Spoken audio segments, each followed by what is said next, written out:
Hi, this is Vicky Facts. Right, you're looking at this because I was watching YouTube, watching my usual videos and that, and someone asked me, who, not what, is Sodom and Gomorrah? Like, they really didn't know. I had to ask them, is this a joke? They were like, no, who are they? So, first of all, I brought you a book to show you about life. I think this is really up your street. And second of all, I'm going to explain to you what Sodom and Gomorrah is. Okay? So, Sodom and Gomorrah in the Bible, right? Both very sinful, disgusting places. Really disgusting. Everyone knows the story. Abraham pleads for Sodom. And he's like, what if there's 50 good people? Will you still destroy it? And God goes, no, I'd save it. What if there's only 40, 30, 20? I think God would have saved it if there was just one good person. But apparently there was not. Now, while he was asking this, at the same time, Lot had his own thing going on. Because 3 angels turned up and spoke to Abraham. 2 of them went on their way. 1 spoke to them. Now, some people see it as he's speaking to God. Some people see it as he's just chatting with one of the angels. It's your interpretation, you know. We all have a Bible, we all have an interpretation. I'm not going to tell you who's right and wrong. But it's the next bit that is the worst bit. Because I always thought, really, you needed to smash up 2 cities in all the world, just these 2 cities. And then I read this, the sinfulness of Sodom. Right, so the 2 angels that walked off to Sodom that evening, Lot was sitting at the city gate, just so happened to be there. As soon as he saw them, he gets up to meet them, he bows down before them, and he says, sirs, I'm here to serve you. He asked to wash their feet for some reason. It seems to be a theme, which is quite interesting because in Abraham's time you've also got the other priesthood before Moses. I'm going to have to say the name now. Melchizedek. Yeah, you know who I'm on about. There's another priest order that's not to do with Moses. It's the same priest order that Jesus comes from. Anyway, they have a thing about washing other people's feet. It makes you humble and that sort of thing. Look it up if you have any more questions. So he goes to these guys, stay the night. In the morning you can get up early and be on your way. But they're like, no, we want to stand in the city square all night. But he keeps urging. And finally they say okay, and they go to his house. Lot gets his servants to bake them some bread and prepare them a fine meal for guests, who were 2 angels. Now, I'm not sure whether these people, Lot and Abraham, knew an angel when he saw him, but everyone else sure didn't. So maybe they were just really good guys. I don't know. But yeah, so these 2 are the only 2 guys that really even notice them, to be honest. And all they want to do is serve them. So he serves them. Before the guests go to bed, the men of Sodom completely surround the house. All the men of the city, both young and old, were there. They called out to Lot and asked, where are the men? They called out to Lot, where are the men who came to stay with you tonight? Bring them out to us. The men of Sodom wanted to have sex with them all. And that is literally quoted from the Bible. They wanted to have, like, every man in Sodom has surrounded this house because they want to bang these guys. I mean, they don't know they're angels. But, I mean, can you imagine living in a place like that? So Lot goes outside. Now, Lot is a good guy, right? He goes outside, closes the door behind him and says to him, friends, I beg you, don't do such a wicked thing. Look, but this is the bit where I'm a little bit like, Lot, you were doing so well. He goes, look, I've got 2 daughters. They're still virgins. Let me bring them out to you. All the city and all the men in the city. All the men in the city, young and old. The fit ones, the ugly ones, the ancient ones, the children that have only just got through pubes. All of them. They're desperate to bang these angels, and they're like, how about a couple of virgins instead? And how old are these virgins? So let's have a look. How old are they? he says, let me bring them out to you and you can do whatever you want with them. His daughters, his own daughters. Ugh, right? But don't do anything to these men. They are my guests in my house and I must protect them. And then straight away I'm like, what, Lot, you were doing so well. Yeah, it's just such a mess. But I mean, if you'd grown up in a town like this, maybe you'd be a bit warped too. I don't know. They say, get out of our way, you foreigner, to Lot. So Lot clearly isn't, he might be living in this place, Sodom, but I don't think he's one of them, otherwise they wouldn't call him a foreigner now, would he? I think that he's, to be honest with you, just to clear this up, I think he's one of these Jewish people that you see at the beginning of the Bible, like Abraham, who leave the cities. They don't live in the cities. They walk about and they try and find God through themselves, being alone. I don't want anyone to be mad with me like, oh no, you're going against the Bible or anything like that. But it seems to me like a lot of these holy men, even Jesus himself, he became so much more wiser after he spent a bit of time on his own. He went to go and he learned about himself, who he is. And that's where he fights the devil and that, and temptation. So yeah, maybe a bit of time on their own is really important to these people.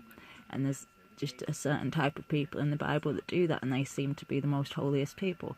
So maybe that's something we could learn.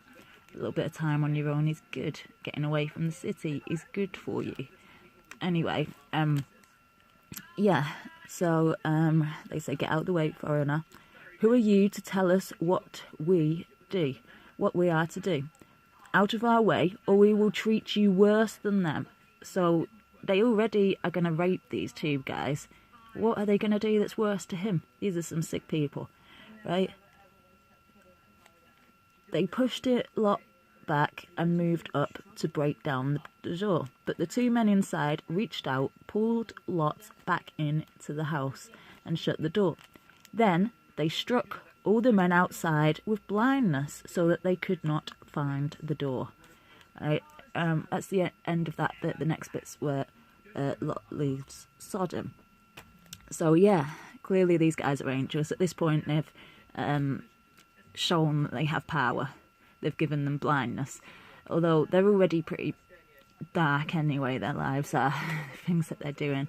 I'm pretty sure that it said how old his daughters were, but I can't find the bit where it said. I'm sure they were like 12 and 13, these girls. There were two little girls that are like 12 and 13. Maybe I'm thinking of the origin of the Moabites and the Ammonites, but yeah, they're very young. They're definitely under 15. Yeah, so these two men say to Lot, if you have anyone here, sons, daughters, sons-in-laws, get them out of here, because we're going to destroy this place. And to be honest, if you were those angels and a whole city had just got around you and been like, yeah, we're gonna, do this to you, you'd want to take down the place too, right? So yeah, so then they say, the Lord has heard the terrible accusations against these people and has sent us to destroy Sodom. So at this point, they're revealing themselves to Lot, seeing as he defended them, I guess. Then Lot went to the men that his daughters were going to marry and said, hurry up and get out of here, but the Lord is going to destroy this place. But they thought he was joking. At dawn, the angels tried to make Lot hurry. So it's like they've got a bomb going, 10, 9, 8, and they're like, quick, quick. So take your wife and your two daughters and get out of here, right? So that you do not lose your lives when the city is destroyed. Lot hesitates. The Lord, however, had pity on him. So the men took him, his wife and his two daughters, by the hand and led them out of the city. They literally had to grab hold of them and pull them away. Stop picking your stuff up, yeah? Save the life, not the possessions. That kind of situation. So they lead them out of the city. Then one of the angels said, run for your lives, don't look back, don't jump in the valley. Run to the hills so that you will not be killed. So this is going to be a big boom, get the hell away, you know, some sort of nuclear bomb-sized disaster, right? But Lot still answered back. They do like to answer back, these people. Yeah, he goes, "No, please don't make us do that, sir. You have done me a great favour and saved my life. But the hills are far too far away. The disaster will overtake me, and I will die before I get there. Do you see that little town? It is near enough. Let me go there. You can see it is just a small place, and I'll be safe." So the angels are like, "All right, I agree. I won't destroy that town. Run. Hurry, run." So this is why maybe this is why we still have a few, you know, freaks that like to do that sort of thing still. I mean, you don't get a town surrounding a house trying to rape 2 men. But you do get some rapists about still. Maybe this is why, because someone saved a little town, because they couldn't be bothered to run to the mountain. Anyway, so they go, "Hurry, run. I can't do anything. Run. I can't do anything until you get there." Because Lot called it small, the town was named Zor, which is just Hebrew for small. Whenever you get that, because it was something or other, they called it, and then you get a funny word. It's always basically means the same thing. I mean, you could learn Hebrew, or you could just Google it, you know, but you're going to come with the same thing. It's going to mean, it will come up as, this means small, or tiny, or little, you know. It doesn't take a genius to figure that out, really, does it? But yeah, so next, the destruction of Sodom and Gomorrah. So now, they haven't actually said much about Gomorrah, but I'm assuming it's the same sort of thing. But apparently Gomorrah was so much more disgusting than Sodom, and I mean, I can't imagine what's going on there. I'm thinking maybe animal stuff. My imagination doesn't want to go into the depths of disgustingness that it could possibly be, to be honest. So yeah, the sun was rising when Lot reached Zor, this small town. Suddenly the Lord rained burning sulphur on the cities of Sodom and Gomorrah and destroyed them and the whole valley, along with all the people and everything that grew on the land. But Lot's wife looked back and was turned into a pillar of salt. It's important to know that it's not always salt. Sometimes it's dust. Sometimes it's earth. If you were going to go with the Hebrew version, which would be the first version that was written, you would be like dust. Yeah, she got turned into dust.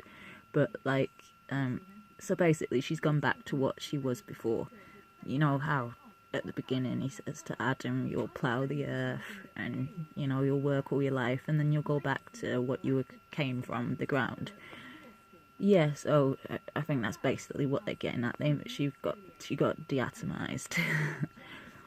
So anyway, just my opinion, please don't be angry.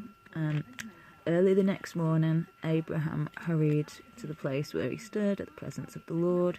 He looked down at Sodom and Gomorrah and the whole valley and saw smoke rising from the land, the smoke from a huge furnace. But when God destroyed the cities of the valley where Lot was living, he kept Abraham in mind and allowed Lot to escape safely.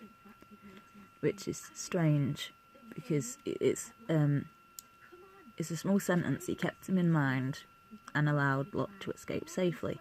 So, while he's, you know, burn, you know, blowing these places up or whatever he's doing, he's put this little safety bubble around Abraham. Now, he could have wrote a whole thing about how Abraham was put into this little safety bubble and he could watch it all and it was so special and that, but no.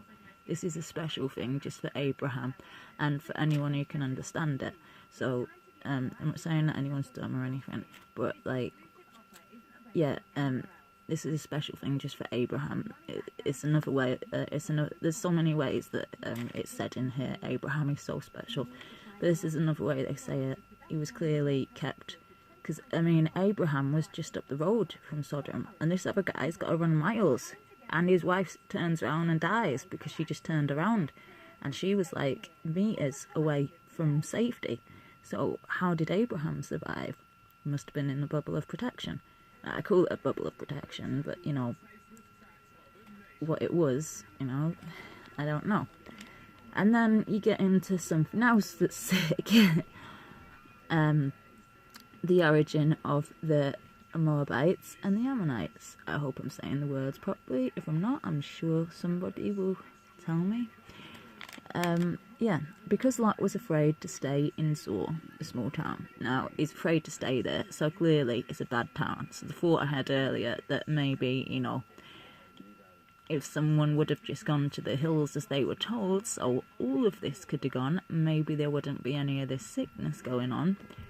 Valid point. He was still too scared to stay in that place. And if he's scared to stay there, but he would stay in Lot, how bad is it in Zor? Anyway, so he and his 2 daughters moved deep into the hills and lived in a cave. So, the guy who did not want to go to the hills and save this little town, not because he liked it, but because he just could not be bothered to go, well, I say he couldn't be bothered, but he didn't feel he could make it that far. Maybe he was old, I don't know. Yeah, goes and lives in the caves 2 minutes later. Anyway, like in the next sentence. Anyway, the elder daughter said to her sister, "Our father is getting old. There are no men in the world." Now, they say in the world, so I guess they think the whole world has just blown up. Which puts a spin on it that is like, oh, maybe we have to repopulate the world like Adam and Eve. But also, you know, didn't you just come from a city that you were afraid to stay in? You know that city exists. You were there a minute ago in the last sentence, and then you came to the hill. You must know that you came from that city. What do you mean there's no men in the world? But anyway, this is what the girl says. There are no men in the world to marry us, that we can have children. Come on, let's make our father drunk so that we can sleep with him and have children by him. How lovely these girls are. I mean, I read that and I was like, really? Is this really going to happen? In Bible? I'm in Genesis 19 and already we have sodomy and incest now. So yeah, the older daughter gives the dad some wine, gets him drunk, and then bangs him. Or she has sexual intercourse with him without him knowing it. Yeah, she bangs him, yeah. So the next day, the elder daughter said to her sister, "I slept with Dad last night." Well, she says I slept with him last night. Now let's make him drunk again tonight, so you can sleep with him, like 2 little witches, yeah?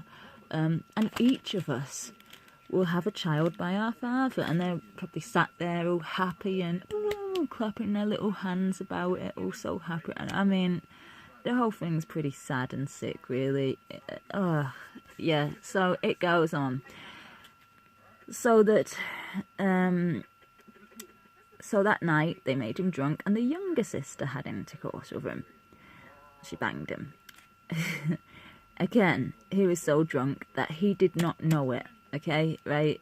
Now, if you're a man or a woman, yeah, it doesn't matter. You know that if a man's out of it and, you know, it goes up and stuff, yeah, and they might not know about it, yeah.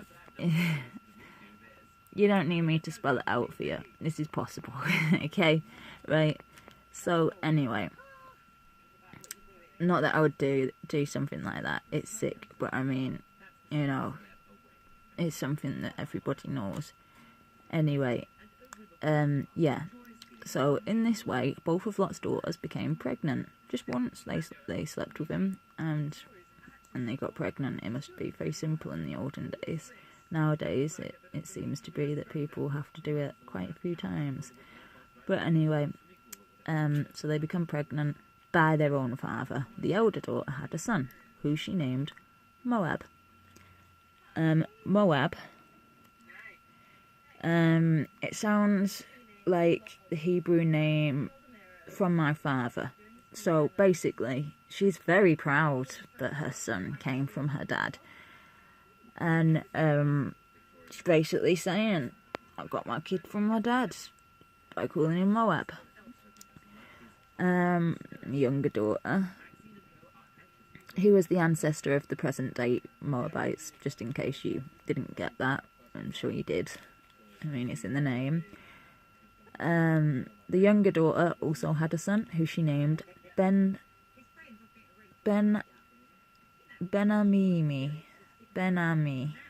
or Benami. I think it's more Benami. Yeah, it's B-E-N as in Ben, and then A-M-M-I, which in Hebrew means son of my relative. So she's very proud of herself too, right? Also, again, this is the relative that all the Ammonites come from. Just mention that just in case you missed it. I'm sure you didn't. Yeah, so they're both very proud of it. And he was the ancestor of the present day Ammonites. Yeah, so in this way, you know, this is where they all come from. So apparently all these all the Moabites and Ammonites basically inbred. But hey, yeah, if you think you are one of these tribes, don't take it personally. You know, apparently we all came from Adam and Eve, and after that there was a flood, and all that was left was Noah, his sons and their wives. So, you know, logic says there that everyone's a little Jewish. No, in fact, there is no escaping it. If you believe in the Bible and everything it says, and there was a flood, and the only people left on earth, every single one of them was Jewish through and through. Everybody's Jewish. Jesus said he came for the, not for the, he said he comes for the lost sheep of Israel. Okay, now Israel is the first name before the Jews. And who is the lost sheep? What, the Jews that went off track? No, they know they're Jews. The rest of the world, they don't know they're Jewish. They know they come from Noah, the Christians, but they don't see themselves as Jewish. They see themselves as Christians. But and it is, that's right, yeah. But you did come from Noah, so you are the lost sheep. Therefore, the lost sheep are not the Jewish people. They're us. Well, not me in particular. Anyone who's not Jewish, they're the lost sheep that Jesus came for, in my opinion. I mean, that's just my logic. I mean, you may have another logical opinion, and I'm sure you've got stuff to back it up, but, you know, that's just 1 + 1 = 2. Okay, right, so I'm going to close out there. I know it's a 25-minute video nearly, so it's a bit long, but I did promise that I would tell you about Sodom and, you know, how weird the Bible sometimes gets. I didn't even tell you the story about how God made somebody bake bread on something over top of, first he wanted him to do it on human crap. And not old, it has to be fresh. He literally had to hold his hands out while someone crapped in his hands, and then set that alight, put a little thing over it so that he could cook his bread on it. And the guy begged for and said, this is too much, I can't do that. So he goes, fine, go and hold your hands out under a cow like that and cook some bread over it. And he did it. This is his punishment. You don't believe me? Read your Bible, okay? There are some sick stories in there. There's nothing that I would say to you that isn't true. I mean, what would be the point of it for me, really? It's just, I just find some of the stories funny and odd. I also see some logic in some of them, but that one what I just said, the reason I didn't tell you that story is because I see no logic in that. What kind of God would make you eat shit, basically? Bread cooked on shit. I mean, wow. That's mad. But anyway, we're getting up to the 25-minute mark. I think you've heard enough from me. So, like or subscribe. I could do some subscribes if you want to do that. Leave your opinion if you have one. If you would like to hear more of these sort of stories, There are so many of them. I've read the Bible so many times I can literally read them to you off by heart. So if you want to hear more, then tell me. If not, we can move on to another subject. Bye.